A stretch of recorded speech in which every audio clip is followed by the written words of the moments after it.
Hello everyone, nizere ko mumeze neza. Aka ni kakanya keza gukurikirana ikiganiro canyu ca Look Sport mushikirizwa na Look Media. Ni jewe Gurirwa Ene Darlin ndi kumwe na mugenzi wanje Alain Lokistongozi. Reka tumwakire. Reka nari ndashimire Darlin Mengurirwa, reka nshimire n'abakunzi ba Look Sports muri benshi mukurikirana ikiganiro cacu. Ikiganiro cyo ku munsi wa gatanu ndaza ko kiza kudufasha kwinjira neza na neza muri weekend. Ni ku munsi wa gatanu ikiganiro cacu ca Look Sport kigenda kitwereka ivyagiye biraba cyane cyane kuri imisi ya gatatu na kane, eka n'izindi nkino zigenda ziba muri weekend, na cyane cyane yuko unagiye hagenda haba inkino zigenda ziryoshe cyane. Turahera muri Febabu aho hazoba hari urukino rukomeye cyane gose, antuka nta mufana n'umwe wa basket atazoba gwiteza. N'urukino ruzohuza Urunani na Dynamo. Turatandukanira ku mugabane wa Buraya aho tuza kuraba Carlo Ancelotti agenda yirukanwa na equipe ya Real Madrid na Barcelona igenda itwara igikombe cyayo kijana na 2028. Reka duhere ngaha iwacu hani Burundi muri Febabu aho tugenda turabira hamwe dusesangura urukino ruzoba ruhuza equipe zibiri zikomeye hani iwacu muri VBN. Ni equipe y'Urunani na equipe ya Dynamo. Equipe ya Dynamo yahejeje fazare ari ya mbere, equipe y'Urunani igiye guheza ari equipe ya kabiri. Ariko twagiye tubona equipe y'Urunani igenda ikora recruitment agiye ko bakomeye muri izi mu ntango za faze ya kutu, ayagiye ishobora kuzana nk'umukinyi mu Senegal eka n'ubundi mu Amerika. Tugenda tubona yuko bagiye bavyifatamo neza, na cyane cyane muri ndwi iheze aho bagiye bavyifatamo neza mu gutsinda equipe ya Tigers. Ndaza ko ni weekend iba irindiriwe cyane muri VBET ku bakunzi ba basketball, ku bakunzi b'inkino muri rusange. Ndaza ko ni rumwe mu nkino no musinaza ko uvuga ko urukino rw'Urunani na Dynamo ari urukino rusanzwe rukomeye mu gihugu cyose mu nkino zose. Ndaza ko iyo deba yoshobora kuba ari deba yomara umwanya mu bantu benshi, abakunzi ba football, abakunzi ba volleyball, abakunzi ba basket, abakunzi bandi. Ariko ndaza ko no musovuga ko na classico mu Burundi tureka dapana muri basket gusa. Nibaza ko mu nkino zose ziriho mu Burundi zikinwa muri football, zikinwa muri basketball, zikinwa mu mikino yose. No musovuga ko urukino rwa Urunani vs Dynamo ni go rukino rwa mbere rukomeye hano mu Burundi. Nibaza ko niyo bayibeshye. Jewe shobora kuba ndabivuga ko ntafise abandi babivuga ukunda, ariko naza ko ni deba yoshobora kumara umwanya munini cyane. Muri aka kanya ndabona yuko ari Dynamo na Urunani niyo ya mbere tugiye tubona muri basketball, ariko sinobivuga yacu kimwe no muri Primus League. Primus League turagenda tubona za Vitaro, za Interstar, naho tubona ko muri aka kanya zitakiri ku mwanya uri hejuru, ariko tugenda tubona yuko ari equipe zigenda zifise abafana benshi cyane gose. Nivyo navuze ngo umwe ashobora kubona, ariko naza ko ni deba yo mwanya munini. Urukino rw'Urunani na Dynamo ni urukino ruba ruzwi. Abakunzi ba basket cyo kimwe n'abakunzi ba football, football ni benshi cyane par rapport à basket. Ariko uno munsi niveau match Urunani na Dynamo iriko uno munsi tutaraja no muri playoff, uno munsi muri saison régulière nibaza ko ni niveau iri hejuru cyane. N'urukino rero ruzoba ruri ni final retour muri VBET. N'umugwi Urunani na Dynamo maze guhura no mu mwaka mu nkino novuga ngo zitatu. Barahuye muri no ita precision muri coup de l'unité pour la diversité. Urunani ruza gutsinda umugwi wa Dynamo. Ico gihe twabona kumengo umugwi wa Dynamo n'umugwi ukiri hasi cyane, ubona ko aje gukurikiza utangura championnat. Urukino rwa mbere uratsindwa n'umugwi wa Rezipo. Turavuga ati eske Dynamo iri ameze yo kuza kurivariza no mugwi Urunani uno munsi, ariko ni Dynamo yagiye iriyameliora, igenda iriyameliora, iraduza niveau bukiye bukona ko uvuga ko abakinyi batari bwamenyerane ntiyo bayibeshe. Ni Dynamo bakinye kandi n'umugwi Urunani muri phase ari match ya mbere. Urunani na Dynamo match taje guhera bari muri première mi-temps, yaheze ari umugwi Urunani uri imbere 28 kuri 23, nimba atari 25. Ndibuka ko yari difference no tari entre 23-24 canke 24-25. Kwaru ubona ko ni umunsi durukino rwaje tweka ko Dynamo twari tuzi mu nkino za mbere atari Dynamo iri kuragira uno munsi. Ubona yuko Dynamo yagiye nayo nyine yikomeza mu cyane yuko umukoci yari kimushasha kandi n'abakinyi bari bwamenyerane cyane na tactique. Ndibaze ko bakinyi batari bwashore kuyishira mu ngiro nko umukoci wabo bigomba, ariko tubona ko ari Dynamo yagiye muri fazare inyuma yo gutsindwa, yagiye itera imbere ikomeza ingufu n'abakinyi bagenda bamenyerana. Tubona nk'aba Gibe nk'aba Juma Toto bagiye bayifasha cyane gukomera. N'umugwi wa Dynamo wagiye ura progressa buke. Nibaza ko uwitwa Joris Ndumutima asanzwe amenyereza umugwi wa Dinamo aje kubivuga ati nitwaza tuza abakinyi nka bose bari bashasha kuko no musi uravye effectif ya Dinamo abakinyi bari muri l'année passée ni bakeye ni Gilbert ni Tametongi ni Richard mu bakinyi novuga uno musi akora kina ni Cuma Toto ni bakeya par rapport y'abashasha bashasha nibo benshi par rapport y'abaho umva byari byumvikana ko mu nkino za mbere ntibari bwaze kubamenyerana benshi bari bavuye mu migwi itari kuri Caribe yo mu gwa Dinamo benshi bari baje bava mu gwa Tigers aba Chichi ba Beni ona ko birafise logique ko abakinyi ba Dinamo sai bwamenyerana ariko twaje kwa tubona match ya mbere Fazare yari match en retard bakinyi en retard ona ko mu gwa Dinamo waje kumetiriza cyane umuguru nani mbere twovuga ko umugwi wa Dinamo watsinze urunani byoroshe ntitwaba twibeshe ntitwaba twibeshe ariko twovuga yuko ari urunani rwari rwatanguye neza urabona ko muri basketball nta byo gutangura neza birimo canke gutangura nabi muri basketball nta ni kudo slip kuko urashaka gukina match yose uri imbere amanota 10 mu misegonda 5 amanota akavuye bakagutsinda muri basketball ntabwo ngo wakinye neza premier quarter wakinye neza deuxième quarter ni case yo kugera iminota 40 uno hari mu Burundi turacakina iminota 40 ari n'urunani rwo rwagiye rusubisama erreur tactique tubona yuko byase yuko nko mu makarita nyuma genda kwinjiza amanota nije nyine ko ndavuga nico gituma umugwi wa Dinamo warerekanye ko urashoboye kumaintain pression pa contre urunani uno musi n'ibintu ni game iri different uno musi twiteze ku musi weje iri different par rapport ya match urunani bamaze kubivuga muri introduction uvuga ati gwara ro kwisa abakinyi gwazanye abakinyi bakomeye bazanye yitwa Thierry Sanya kuva mu gihugu cya Senegal barazanye yitwa Patrick James Magreen kuva mu gihugu umunyamerika kuva muri Etazini azwi mu migwi ya Creole City barako ni umukinyi akomeye cyane umukinyi ubona ko potentiel yiwe ni potentiel ni niveau ya basketball iri hejuru iri ku rwego rwo hejuru kuko amaze kwerekana ama competition international muri bar n'ahandi naza ko ni hafore zikomeye cyane ku muguru wa urunani Dinamo boy yararo Chris umukinyi umwe umumariye bona onye n'umukinyi mwiza cyane ariko uno munsi naza ko match yeje ku munsi wa gatandatu iratandukanye cyane na match bakinyaga umugwi urunani na Dinamo nibaza ko ku munsi weje atimeze kubwanje ndiko ndaraba nibaza ko azo ari match iri ekilibre cyane ni match izo biri ekilibre cyane agati urunani na Dinamo nivyo urunani rwaragize rukitima ariko ntigoza kwizera victoire iri facile contre Dinamo Dinamo yaratsinze urunani muri match ariko niyo kwizera victoire iri facile nkuko byabaye muri match uno munsi contre urunani nibaza ko izo ari match iri ekilibre ku munsi weje tactiquement nibaza ko yitwa Elvis Akizimana yaje ko bivuga muri match aravuga ati ntibaradutsinze ariko ntibisigura ko turi equipe iri faible tugiye gukosora aho byabereye aha n'urunani rumaze kwerekana ko rukomeye wabivuze ruheje gukina inkino zibiri contre les Tigers zikurikirana match zari decisive cyane ku runani ni match zikurikirana nibaza ko n'ibintu usanga byerekana nivo umugwi urunani uriko ni match twagiye kubona aba bahokri bashashe nka Patrick Magreen ntiyakinishwa umwanya munini match ya Les Pekinye umwanya mutoya match ya Tigers yarakinye umwanya munini muri premier mi ariko deuxième mi bisa nko atigeze yikinye gatoya aho hose yatsinda amanota 9.9 kuri match zibiri urabona ko birerekana ko nakazi gakomeye cyane aza gutanga ku mugwi wa Dinamo rero no ejo ku munsi wo tokuyatanda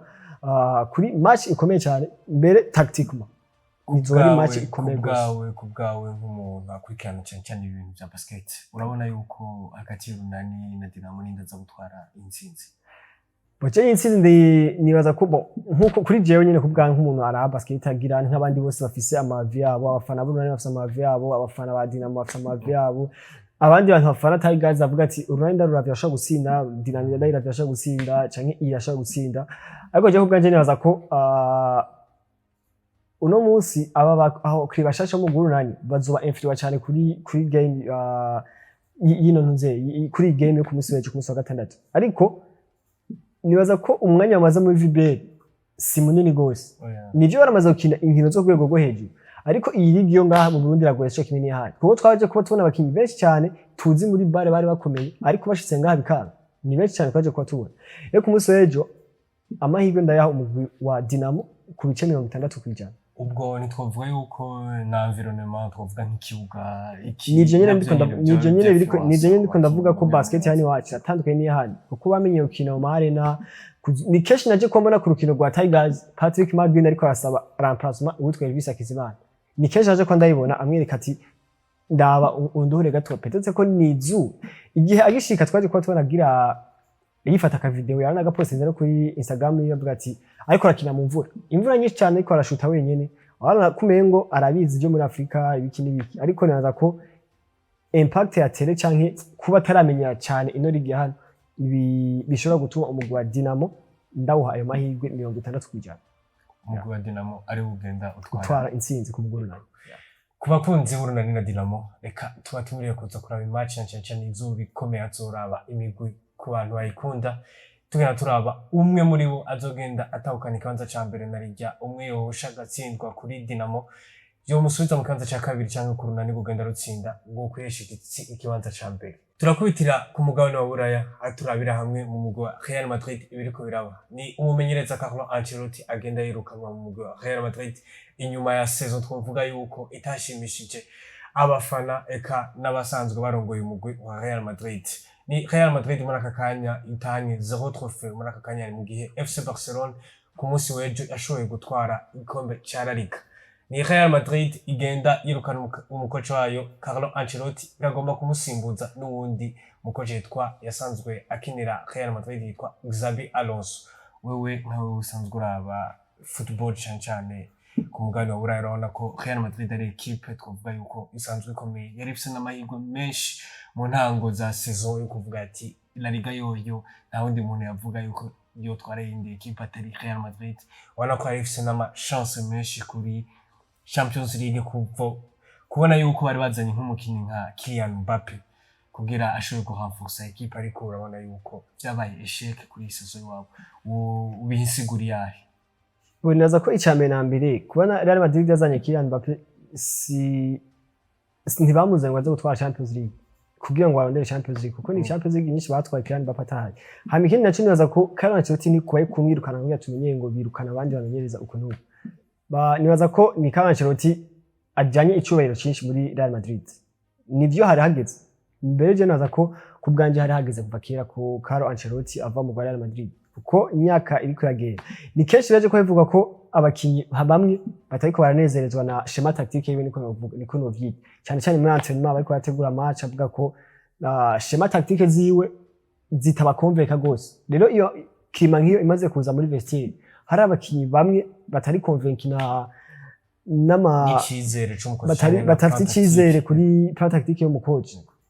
Ni vestiaire deja ngaho bimaze kwigabura usanga ibintu bigize no musaba atangiye kuvuga uwitwa Rodrigo Goes no musaba nyene atamerewe neza mu Real Madrid uno musi bitariko biragenda neza ni nkino zingahe zeruka atariko arakina ariko akinishwa uwitwa uno musore w'umunyatiriki Arda Güler ariko ni ibintu bitangiye kugira kuza ukundi ku uno musore kuri nibaza twavuga cyane kuri arrive y'uwitwa Xabi Alonso. Xabi Alonso ni kubganje ni shwanziza cyane kuko uno musi turiko turabibona muri monde tugezemo muri generation turimo uno musi abamenyereza bariko barazana abanyene bakinye muri mu migwi yabo bakinye mu migwi yabo bariko baragaruka mu migwi yabo bagenda ndiko amateka yabo abamenyereza bakiri bato mugabo Xabi Alonso aratandukanye cyane bo twariko turabonye bitwa ba Mikel Arteta bagaruka muri Arsenal turabonye ikibazo gihari ni Xabi Alonso equipe ya Real Madrid ni equipe ifite amateka menshi ubwo nizo hava isumba ibitugu vyiwe bon nibaza ko ntizosumba ibitugu vyiwe kuko uno musi Xabi Alonso bon najo nta equipe nka Real Madrid arashobora kumenyereza nta equipe nka Real Madrid arashobora kumenyereza nta equipe ikomeye ariko twibuke ko aje kugira saison nziza cyane muri Bayern Leverkusen umwaka avana Nepas yagize saison nziza cyane muri Bayern Leverkusen aza gutwara champion adatsinzwe match nimwe muri Bundesliga yatsinzwe urukino rumwe batsinzwe muri finale ya Coupe ya Paris. Twari turi murabona yuko yarafise nawe nyene utungono bon nivyo sezo zibo umugwi nka Bayern Leverkusen si umugwi ushaka kudomina iligi imyaka ibiri. Twabonye umenye yuko Bayern Leverkusen abakinyi bari bafise burya nta numwe bigeze batakaza nta numwe bigeze batakaza ni jini ndikabwira mugabo ni ni equipe ni zimwe bita sensation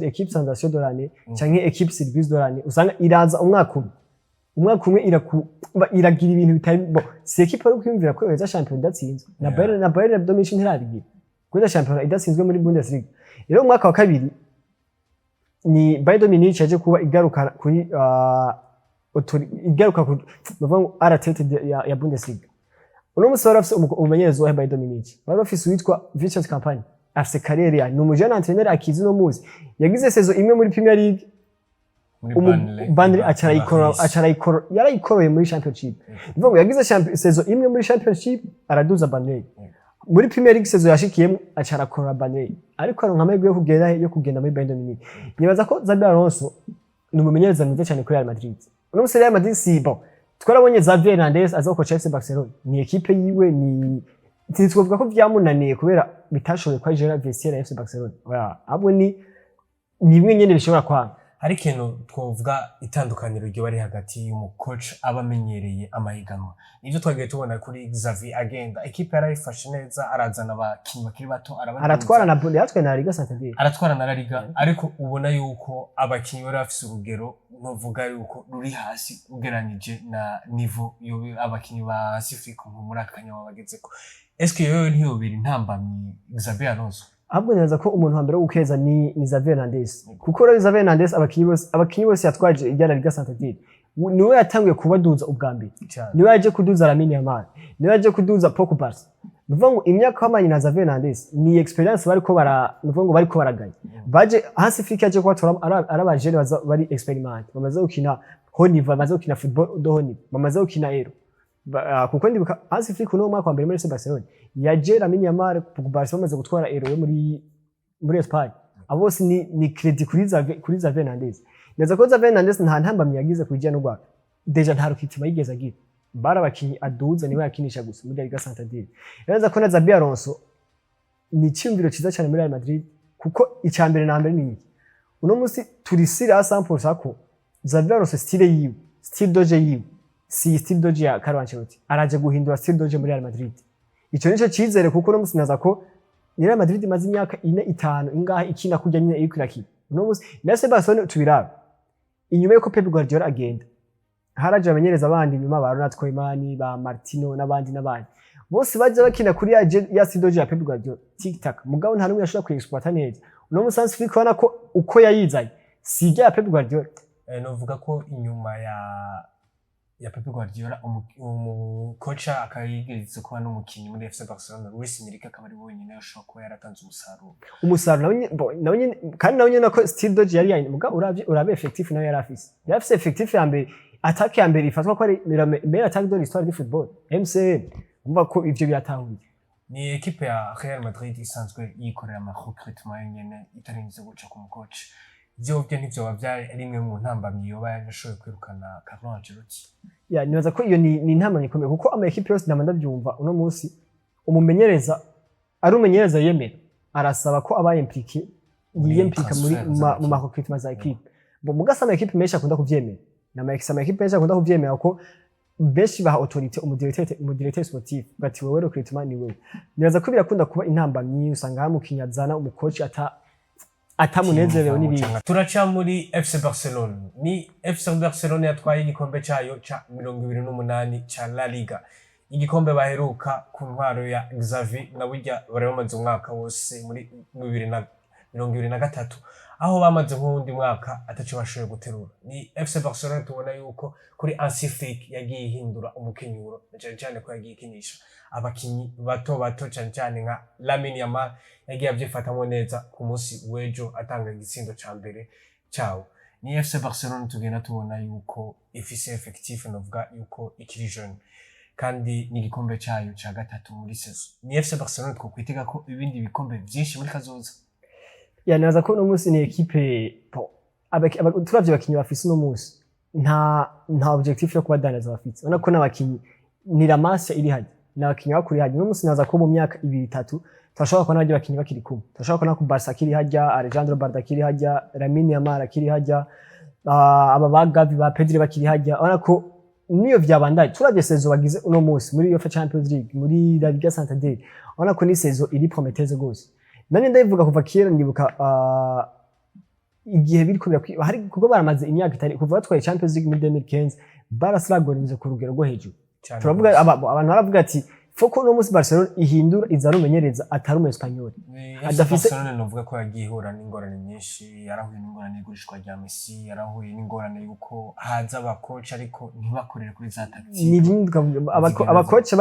bazana abacoach b'aba Espanyol gusa umucoach atari mu Espanyol bazanye witwa Ronald Koeman umorande ariko nawe nyine identité niyo muri FC Barcelona kuko yakinye muri FC Barcelona imyaka myinshi uvuga ngo kaje kantu ba exploiter ya tic tac mugabo si kuri ya niveau ya Pep Guardiola kera si kuri ya niveau ya 2015 ya MCN kiri hajya Busquets kiri hajya za Iniesta nico kintu cyaje ko uno musasi fiki yari niti baragira possession de la balle barayifise ariko iri ameliore bataka cyane ni meilleur attaque d'Europe uno musi defensive yabo iri hejuru ni meilleur attaque d'Europe uno musi FC Barcelona ninaza ko avec un fiki twokwitega FC Barcelona mu myaka 2-3 iri ku rundi rugero rukomeye cyane ni ingwano ya Ballon d'Or iri kiraba muri aka kanya hagati y'abakinyi nka batatu twavuga nka Dembele twavuga nka Pedri twavuga nka Rafinha twavuga na Lamine Yamal muri aka kanya twavuga yuko Lamine Yamal aje gutwara La Liga ari kumwe n'abagenzi biwe est-ce que ingwano ya Ballon d'Or muri aka kanya boneza ko twamaze kuba tubica ko muri rukume byamaze kuba igira kwiraba ku bijyanye na Ballon d'Or no musi naza ko Champions League iracyasigaye final wamaze kuvuga witwa Ousmane Dembele nibaza ko hamwe yoza gutwara ino Champions League Ousmane Dembele wafise amahirwe menshi kurusha Lamine Yamal ndetse n'uwitwa Rafinha Diaz canke Pedri Gonzalez ni Lewandowski twena tubona muri izi match za nyuma atagenda atanga umusaruro bari bamwitize ko abafana cyane yuko ubona yuko Kylian Mbappe bigiye kurangira ari pichichi wa La Liga ni Lewandowski twavuga yuko igihe cyo muri Barca cyo kirangiye canke arachasigaje ikindi gihe boneza ko kitararangira kuko Lewandowski acari umwataka afise imyaka 30 irenga aguprometa ko agutsindira ibisindo birenga 30 par saison ninaza ko aracari umukinya kino muri FC Barcelona kandi ni equipe iri jeune uno musi irakeneye bano bakinya bafise experience irakeneye Lewandowski irakeneye Rafinha irakeneye Inigo Martinez ninaza ko rero uno musi Lewandowski ntitwomurija kwizi match za nyuma gusa match za mbere arigenje neza yarakinye neza hari match yaramaze imisi agwa uno musi ntiyariko arakina bon ibyo byose biraza ku explica ino phenomene Lewandowski aracari umukinyi akenewe cyane muri FC Barcelona